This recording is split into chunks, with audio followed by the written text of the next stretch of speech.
Hello students, welcome back to Mangla tutorials. मैं महेंद्र मंगला। तो आज हम डिस्कस करेंगे सीबीएसई 11th इकोनॉमिक्स के अंदर production function and returns to a factor.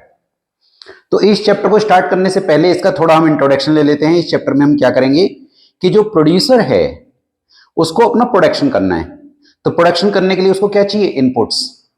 Inputs like labour, like capital. कहते तो हम land, labour, capital and entrepreneur, but basically हम बात करेंगे लेबर की और कैपिटल की, बेसिकली जो हमें रिक्वायर्ड है। तो इस चैप्टर में हम बात करेंगे कि हमारा जो प्रोडक्शन होता है उसका पहला टॉपिक आ जाता है प्रोडक्शन फंक्शन क्या होता है। तो प्रोडक्शन फंक्शन की हम बात करेंगे। तो प्रोडक्शन फंक्शन में quantity of commodity X is function of L and के। लेबर, एल मीन्स क्या हो जाएगा? लेबर एंड के मीन्स कैपिटल। तो हमें यह देखना है कि इस चैप्टर के अंदर अगर आउटपुट करना है तो हमें क्या करना पड़ेगा? हमें इनपुट्स का यूज करना पड़ेगा। तो प्रोडक्शन फंक्शन क्या है? Production function shows the functional relationship between physical inputs and physical outputs. मैं रिपीट कर देता हूं। Production function shows functional relationship between physical inputs and physical output is what called production function. अब यहां पे हम बात करेंगे short run and long run की।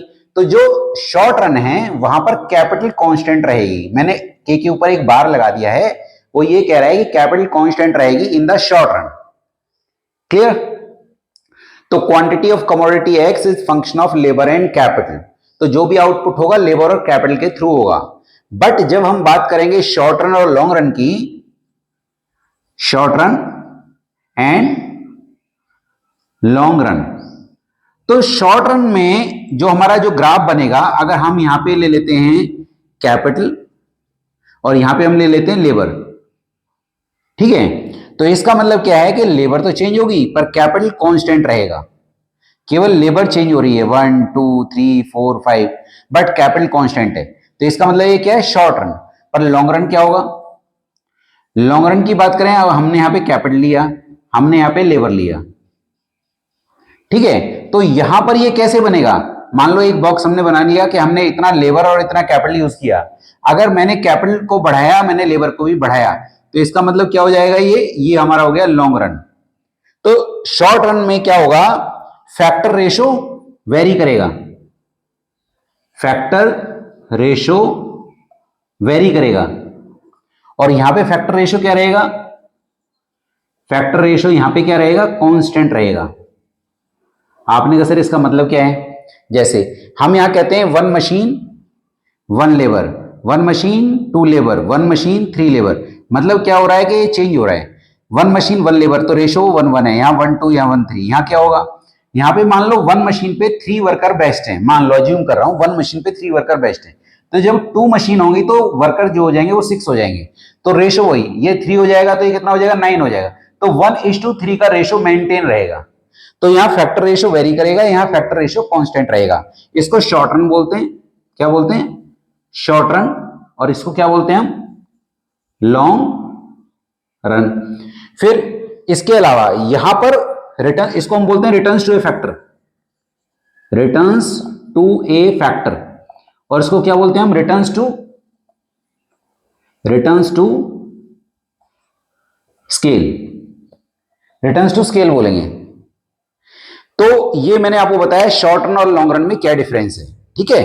अब हम बात करेंगे इसमें कि भी आपका टोटल प्रोडक्शन क्या होता है, एवरेज प्रोडक्शन क्या होता है, मार्जिनल प्रोडक्शन क्या होता है, वो हम डिस्कस करेंगे, ठीक है। तो सबसे पहले हम बात करते हैं what is total product, TP. Total production का मतलब क्या है? TP, sum total of output by using fix factor along with variable factor. क्या बोलेंगे? Sum total of output, sum total of output by using fixed factor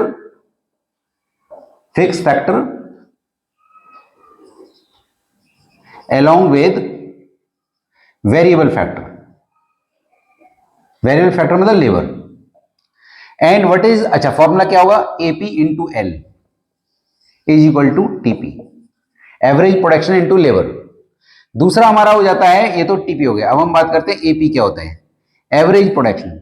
average production क्या होता है? Production per unit of variable factor.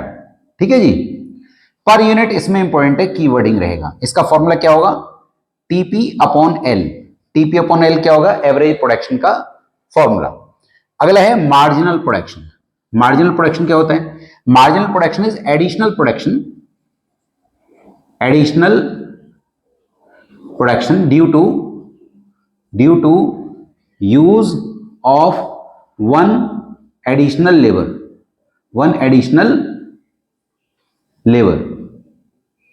Clear, एक extra labour लगाने से total production में जो चेंज होगा that is what called marginal production. Additional production मतलब टोटल प्रोडक्शन में जो चेंज हुआ due to use of one additional labour, एक एक्स्ट्रा लेबर लगाने से।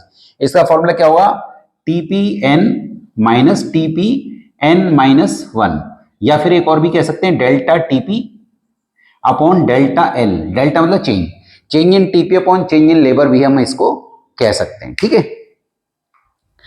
अगला टॉपिक हम बात करेंगे, इसे मैं रेज कर रहा हूं। अगला टॉपिक हमारा है what is the law of variable proportion. अब इसको कई नामों से जाना जाता है, मैं देख लेता हूं कोई टॉपिक हमारा छूटा तो नहीं है अभी तक। ये मैंने डिस्कस कर लिया, ये हो गया। अब हम डिस्कस कर रहे हैं, हाँ यस, अब हम डिस्कस कर रहे हैं रिटर्न्स टू ए फैक्टर। क्या डिस्कस कर रहे हैं, रिटर्न्स टू ए फैक्टर। ये रिटर्न्स टू ए फैक्टर के कई नाम है, इसको लॉ ऑफ वेरिएबल प्रोपोर्शन भी कहते हैं और लॉ ऑफ वेरिएबल प्रोपोर्शन भी कहते हैं, या returns to a factor, law of variable proportion, या लॉ ऑफ डिमिनिशिंग रिटर्न्स और law of diminishing returns. Done, तो इसके कई नाम हैं। तो स्टार्ट करते हैं, what is the law of variable proportion. इसको मैं एक ग्राफ के थ्रू एक्सप्लेन करना चाहूंगा, ध्यान से देखिएगा। यहां पे हमने लिया टीपी टोटल प्रोडक्शन और यहां पे लिया नंबर ऑफ लेबर, और ऐसे ही मैंने एक ग्राफ और बना लिया है, ध्यान से देखिएगा। यहां पे मैंने लिया एपी ऑब्लिक एमपी और यहां पे लिया हमने नंबर ऑफ लेबर। ठीक है, डन। तो यहां ये पहले अंदर की तरफ बेंड करेगा ऐसे, फिर यहां से बेंड करके फिर ये अपनी शेप चेंज करेगा कॉनकेव, और फिर ये डाउन होगा। This is what called total production. तो जहां से इसने अपनी शेप चेंज करी उस पॉइंट को बोलते हैं point of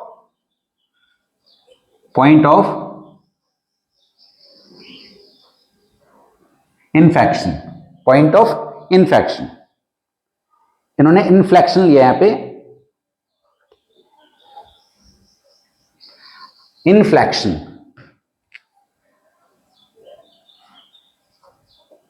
point of inflection. तो what is point of inflection? Point of inflection the point up to which TP increases at increasing rate. याद रखिएगा, जब भी कोई चीज ऐसे बढ़ेगी तो इसको बोलते हैं इंक्रीजिंग एट डिक्रीजिंग रेट, और अगर कोई चीज ऐसे बढ़ेगी तो इंक्रीजिंग एट इंक्रीजिंग रेट। याद रखिएगा, और कोई चीज ऐसे बढ़ेगी तो क्या बोलेंगे, इंक्रीजिंग एट कांस्टेंट रेट। तो जब भी कॉनकेव रहेगा तो इंक्रीजिंग एट डिक्रीजिंग रेट, जब भी स्ट्रेट लाइन रहेगा इंक्रीजिंग एट कांस्टेंट रेट, और ये इंक्रीजिंग रेट अगर ये कॉन्वेक्स है तो क्योंकि हमारा जो ये ग्राफ है यहां पे हमारा ये जो रिटर्न्स हैं स्टार्टिंग में कॉन्वेक्स है। क्या है ये, कॉन्वेक्स है, तो स्टार्टिंग में हमारे रिटर्न्स इंक्रीजिंग रहेंगे। तो व्हेन टीपी इंक्रीज, तो यहां पे हमारा ये कॉन्वेक्स रहेगा, फिर ये बेंड करेगा कॉनकेव हो जाएगा, फिर डिक्रीज करेगा मैक्सिमम होने के बाद। तो एक लाइन मैंने यहां से ले ली, एक लाइन मैंने वहां से ली जहां पे ये मैक्सिमम है। ठीक है जी, तो मेरा जो एमपी है वो इस वाली लाइन पे मैक्सिमम हो जाएगा किसी भी पॉइंट पे, आप देख लीजिएगा अप्रोक्सीमेटली। मैंने ऐसे यहां ले लिया, यहां पे रोक दिया, और जो हमारा वो है एपी जो है ये एमपी है, एपी उसके नीचे रहेगा, और सेकंड स्टेज में कहीं किसी एक जगह पे उसको मैक्सिमम कर दीजिए। अब इसके बाद इसको गिराइए और ये गिर रहा है, this is AP average production. और जो ये इसका मैक्सिमम पॉइंट है, इस पॉइंट पे एमपी उसको काटेगा और फिर इस पॉइंट पे वो 0 होके नीचे चला जाएगा, दिस इज मार्जिनल प्रोडक्शन। तो यहां से लेकर और यहां तक पहली स्टेज रहेगी, फर्स्ट स्टेज, यहां से यहां तक सेकंड स्टेज रहेगी, और ये यहां पे हमारी थर्ड स्टेज रहेगी। ठीक है, तो इसको बोलेंगे स्टेज ऑफ इंक्रीजिंग रिटर्न्स। क्या बोलेंगे? Stage of increasing returns. पहली जो स्टेज है क्या बोलेंगे? Stage of increasing returns. Second को स्टेज ऑफ डिमिनिशिंग रिटर्न्स, और थर्ड को क्या बोलेंगे? Stage of negative returns. ठीक है जी, ओके। तो पहली स्टेज, अच्छा अब मैंने आपने कहा सर आपने बताया तो है ही नहीं कि लॉ क्या होता है। सुनिएगा, मान लीजिए जब आपको प्रोडक्शन करना होता है तो आपको लेबर और कैपिटल दोनों यूज करनी होती है, ये तो क्लियर है। मान लीजिए आप एक मशीन लेके आते हैं कि कहीं फॉरेन कंट्री से, वो मशीन काफी बड़ी है और वो मशीन पे कम से कम 6 वर्कर आपको रिक्वायर्ड हैं उसको ऑपरेट करने के लिए। हालांकि एक वर्कर भी ऑपरेट कर सकता है, बट एक वर्कर अगर काम करेगा तो 6 लोगों का काम करेगा, तो फिर उसको टाइम ज्यादा लगेगा, उसकी एफिशिएंसी कम होगी। तो मान लीजिए एक मशीन हम लाएं जिसपे 6 वर्कर बेस्ट है, अज्यूम कर रहे हैं हम। अब वो जो वर्कर है, अगर सेकंड वर्कर, जो एक वर्कर काम कर रहा है, अब जब वो सेकंड वर्कर लगाया जाएगा तो वर्क डिवाइड होगा। तो क्योंकि वर्क तो 6 लोगों का है, काम एक ही बंदा कर रहा था, तो सेकंड वर्कर के आने से एफिशिएंसी बढ़ेगी, थर्ड से और बढ़ेगी, फोर्थ से और बढ़ेगी, फिफ्थ से और बढ़ेगी, और सिक्स से बेस्ट हो जाएगी, क्योंकि एक मशीन पे 6 वर्कर बेस्ट थे। तो क्या होगा कि जब हमारी फिक्स, जब तक हमारा फिक्स फैक्टर फुल यूज नहीं हुआ, जब तक हमारी मशीन फुल यूज नहीं हुई, तो हमारे रिटर्न्स कैसे रहेंगे? इंक्रीजिंग। हर नया वर्कर पिछले वर्कर से ज्यादा आउटपुट करके देगा। तो ये कॉन्वेक्स है। कॉन्वेक्स का मतलब स्पीडली हमारा प्रोडक्शन बढ़ा है। स्पीडली का मतलब हर नया वर्कर पिछले वर्कर से ज्यादा आउटपुट दे रहा है। सेकंड स्टेज क्या हुई? अब हम शॉर्ट रन में नई मशीन तो ला नहीं सकते, अब हम उसी मशीन पे और वर्कर लगाने की कोशिश करेंगे। आइडियल रेशियो को हम डिस्टर्ब करेंगे। 1:6 का आइडियल रेशियो था, मैंने 1:7 कर दिया, 1:8 कर दिया, 1:9 कर दिया। तो क्या होगा? अब उसी मशीन पे ज्यादा वर्कर्स काम कर रहे हैं, तो क्या होगा? हर नया वर्कर पिछले वर्कर से कम आउटपुट देगा, क्योंकि आइडियल रेशियो अचीव हो चुका है ऑलरेडी। अब आपने कहा सर अगर मान लीजिए हम उस मशीन पे 14-15 वर्कर लगा दें तो क्या होगा? अब रिटर्न्स उल्टा घटने लगेंगे, बढ़ने ही बंद हो जाएंगे, उल्टा कम होने लगेंगे, क्योंकि वो कौन सी रिटर्न चालू हो जाएंगे? Stage of diminishing return, TP गिरने लगेगा या मार्जिनल प्रोडक्शन नेगेटिव हो जाएगा। तो हम इसको डिफाइन कैसे करेंगे? Law of variable proportion states that, अच्छा इसको रिटर्न्स टू ए फैक्टर भी बोलते हैं, लॉ ऑफ डिमिनिशिंग रिटर्न्स भी कहते हैं, तो ध्यान से समझिएगा। तो हमने क्या बोला इसको? As we use more and more units of variable factor combined with the fix factor, the MP मतलब marginal product of the variable factor may initially rise, but eventually situation must come when the MP of the variable factor starts falling. It can even become zero and negative. मैं repeat कर देता हूं। Law state that, law returns to a factor या law of variable proportion state that as we use more and more units of variable factor मतलब labour along with fixed factor, the marginal product of the variable factor may initially rise, but eventually situation must come when MP of the variable factor starts falling. It can even become zero and negative. तो ये मैंने law बताया। फिर इस law की कुछ assumptions भी हैं। अजम्पशंस क्या हैं? इसकी अजम्पशन ये है कि जो हमारी लेबर की यूनिट्स है वो होमोजीनियस होनी चाहिए। मतलब होमोजीनियस का मतलब सिमिलर होनी चाहिए, मतलब उनकी एज ग्रुप सेम होने चाहिए, उनका क्वालिफिकेशन सेम होना चाहिए, वर्क एक्सपीरियंस सेम होना चाहिए। दूसरा, जो जो फैक्टर प्रोपोर्शन है वो हर बार वेरी करेगा। जैसे 1 machine 1 worker, 1 machine 2 worker, 1 machine 3 worker, 1 machine 4 worker, 1 machine 5 worker, तो हर बार रेशियो चेंज होगा और टेक्नोलॉजी में कोई चेंज नहीं आएगा। ये इसकी अजम्पशंस है, ठीक है। अब बीइंग द प्रोड्यूसर, एक प्रोड्यूसर कौन सी स्टेज में वर्क करेगा? सेकंड स्टेज में। Being a producer where he will stop his production in the second stage. Why? Because in the first stage MP is through rising, marginal product लगातार बढ़ रहा है, तो हम पहली स्टेज में रुकेंगे। क्यों? आपने कहा सर एमपी फिर गिर भी तो रहा है थर्ड सेकंड स्टेज में, हम सेकंड स्टेज में क्यों रुक रहे हैं? क्योंकि थर्ड स्टेज में एमपी नेगेटिव है। अब नेगेटिव रिटर्न्स तो कोई नहीं चाहेगा, तो he will stop somewhere in the second stage where MP no doubt falling but still positive। Positive तो है कि हर नया वर्कर कुछ तो आउटपुट दे रहा है ना। आपने बेस्ट तो आपने ऑलरेडी अचीव कर ही लिया है, आपका हर नया वर्कर ज्यादा आउटपुट दे रहा था। ये स्टेज में तो हम रुके ही नहीं ना। अच्छी स्टेज में रुकने से कोई फायदा नहीं और बेकार स्टेज में एंटर करने से कोई फायदा नहीं है। तो being a producer, a wise producer will stop his production somewhere in the second stage where MP no doubt falling but still positive. Clear? तो अच्छा, अब लास्ट टॉपिक इस चैप्टर का आ जाता है relationship of TP and MP. क्या क्या आ जाता है नेक्स्ट हमारा जो वो है इसका टॉपिक, जो last topic of this chapter is relationship, बहुत इंपॉर्टेंट है, relationship of TP and MP, और दूसरा है relationship of AP and MP. दो हैं हमारे इंपॉर्टेंट। तो जाए एक बार मैं बोल रहा हूं, मेरे साथ साथ आप बोलेंगे तो बहुत जल्दी याद होगा। When TP increases at increasing rate, जब टीपी कैसे बढ़ रहा है इंक्रीजिंग रेट पे, तो एमपी राइज कर रहा है।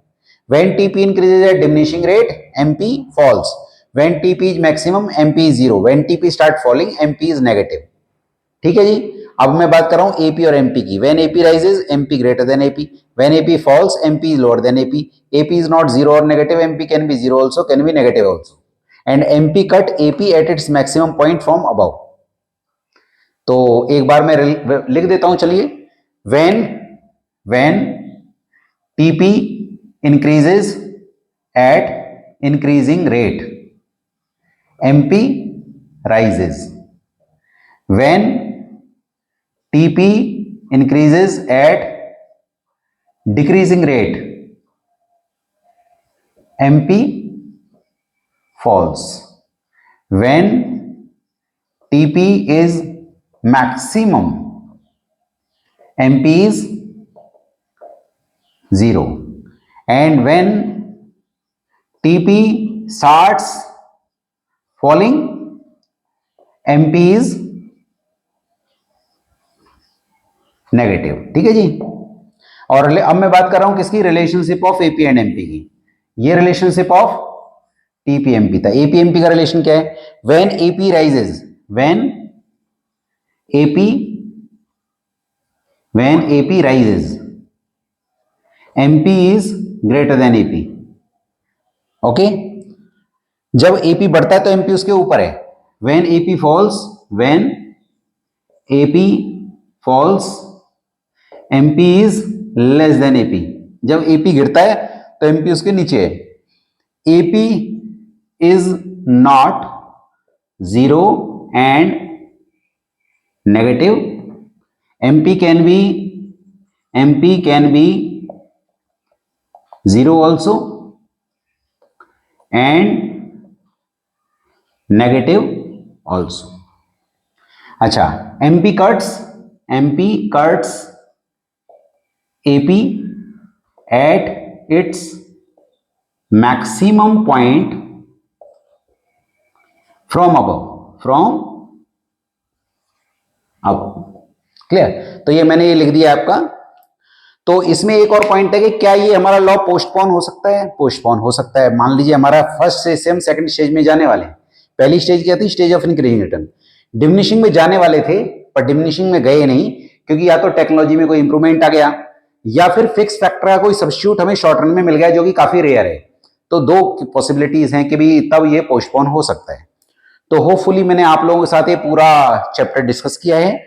आप लोगों को वीडियो पसंद आएगा, आप लोगों के एग्जाम्स में काफी हेल्प करेगा, क्लास टेस्ट में काफी हेल्प करेगा। और अगर आप मेरे चैनल पे फर्स्ट टाइम आए हैं तो प्लीज इसको सब्सक्राइब कीजिए, लाइक और शेयर कीजिए, ये मुझे मोटिवेट करेगा और वीडियोस बनाने के लिए। Thank you so much for watching my video.